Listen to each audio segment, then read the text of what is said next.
प्रधानमंत्री नरेंद्र मोदी गढ़वा से आज झारखंड में चुनाव प्रचार की शुरुआत करेंगे। प्रधानमंत्री की पहली सभा गढ़वा में और दूसरी सभा चाईबासा में होगी। प्रधानमंत्री की सभा को लेकर प्रशासन पूरी तरह चुस्त है। प्रधानमंत्री सुबह 11 बजे पहुंचेंगे। प्रधानमंत्री के लिए विशाल पंडाल बनाया गया है। लगभग 1.5 लाख लोगों की बैठने की जगह है। जवाहर पासवान ने भाजपा से दिया इस्तीफा, झामुमो में होंगे शामिल। बीजेपी ने जारी किया झारखंड के लिए घोषणा पत्र। महिलाओं को 2100 रुपये महीना देने का किया वादा। 2 मुफ्त गैस सिलेंडर, 300 यूनिट फ्री बिजली। बीजेपी ने अपने घोषणा पत्र का नाम संकल्प पत्र रखा है। गृह मंत्री अमित शाह ने रविवार को घोषणा पत्र जारी किया। उन्होंने कहा कि बीजेपी जो कहती है वो करती है। बीजेपी ने अपने घोषणा पत्र में भी बेटियों की सुरक्षा की बात की है। वहीं गोगो दीदी योजना में हर महीने की 11 तारीख को 2100 रुपये सीधे खाते में भेजने का वादा किया है। मुख्यमंत्री हेमंत सोरेन ने आज गृह मंत्री अमित शाह पर जोरदार हमला बोला। उन्होंने कहा कि झारखंड में यूसीसी लागू होने नहीं देंगे। उन्होंने पूछा कि बांग्लादेश की पूर्व पीएम को भारत में क्यों शरण दिया गया है। सीएम ने कहा कि सीमा की सुरक्षा आपकी जिम्मेदारी है तो राज्य की कैसे जिम्मेदारी हो सकती है। सीएम ने कहा कि ये जहर उगलने वाले लोग हैं, इन लोगों से बच के रहना है। झारखंड में न यूसीसी और न ही एनआरसी लागू होने देंगे। यहाँ सिर्फ सीएनटी और एसटीपी रहेगा। झारखंड में अपराधी साइबर फ्रॉड के लिए अपना रहे नए तरीके। हनी ट्रैप, डिजिटल अरेस्ट और रिवॉर्ड के नाम पर फांस रहे साइबर ठग। झारखंड में समय के साथ साइबर अपराधियों की ठगी का तरीका भी बदल रहा है। पहले बैंक कर्मी बन ओटीपी पूछ के बैंक अकाउंट से पैसे उड़ाने वाले साइबर ठग अब भया दोहन और हनी ट्रैप कर भी पैसे उगाने लगे हैं।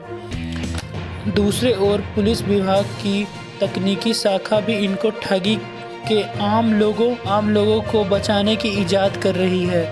साइबर अपराधियों द्वारा अपनाए जा रहे तरीके और उससे बचाव के लिए लोगों को अलर्ट किया जा रहा है। झारखंड में साइबर अपराधी 10 तरीकों को अपना रहे हैं साइबर ठगी के लिए। कस्टम और पार्सल पकड़े जाने के नाम पर। Number 2 try phone scam. Number 3 digital arrest. Number 4 परिवार के सदस्य की गिरफ्तारी। नंबर 5 ट्रेनिंग के नाम पर तत्काल धनी बनने का झांसा। टास्क पूरा कर रिवॉर्ड देने के नाम पे, क्रेडिट कार्ड के नाम पे पैसे ट्रांसफ़र करने का झांसा देकर, केवाईसी एक्सपायर होने के नाम पर, टैक्स रिफंड के नाम पर। इससे बचे रहें। नीति आयोग की रिपोर्ट में खुलासा। झारखंड के कुछ जिलों में अब भी 40% बच्चे घरों में जन्म रहे। झारखंड के कुछ जिलों में संस्थागत प्रसव का अब भी बुरा हाल है। राज्य के कुछ जिलों में 60% महिलाओं का ही संस्थापक प्रसव हो रहा है, यानी करीब 40% बच्चे अभी भी घरों में ही जन्म रहे हैं। ग्रामीण इलाकों में अब भी अस्पतालों की जगह घरेलू ढाई प्रसव करा रही है, जो सुरक्षित नहीं है। इस बात का खुलासा स्वास्थ्य विभाग की समीक्षा रिपोर्ट में हुई है।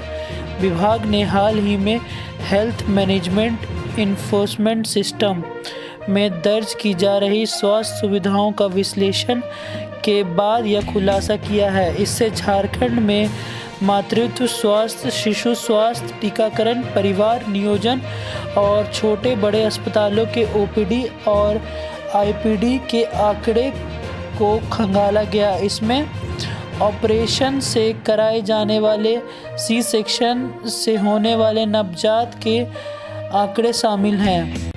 संस्थागत प्रसव में 3 सबसे खराब प्रदर्शन करने वाले जिले देवघर 59%, पलामू 61% और खूंटी 68%। चुनावी सभाओं में हेमंत सरकार पर गरजे बरसे गृह मंत्री। केंद्र से भेजी गई राशि हेमंत की सरकार खा गई, अमित शाह। गृह मंत्री अमित शाह ने कहा कि परिवर्तन के लिए चुनाव लड़ रही है भाजपा। घाटशिला में जनसभा को संबोधित करते हुए केंद्रीय मंत्री गृह अमित शाह ने कहा कि भाजपा हेमंत सोरेन को हटाने के लिए नहीं, परिवर्तन के लिए चुनाव लड़ रही है। परिवर्तन से मतलब ये है यहाँ की गरीब का पैसा खाने वाली हेमंत सोरेन की सरकार को बदलना। केंद्रीय गृह मंत्री अमित शाह ने रविवार को हेमंत सोरेन पर जोरदार हमला बोला। कहा कि हेमंत सोरेन जी राज्य के मुख्य निर्वाचन पदाधिकारी के रवि कुमार ने कहा कि झारखंड में की 81 विधानसभा सीटों पर कुल 1211 प्रत्याशी चुनावी मैदान में हैं। इनमें 1081 पुरुष व 128 महिला प्रत्याशी हैं, जबकि 2 प्रत्याशी ट्रांसजेंडर हैं।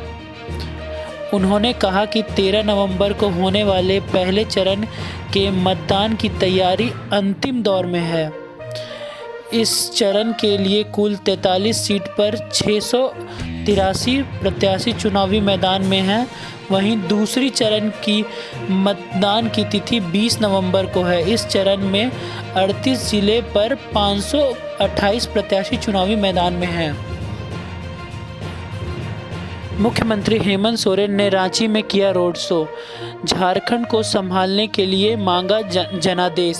सीएम ने कहा कि विपक्ष रोज नई साजिश रच रहा है, पर हम जीतेंगे।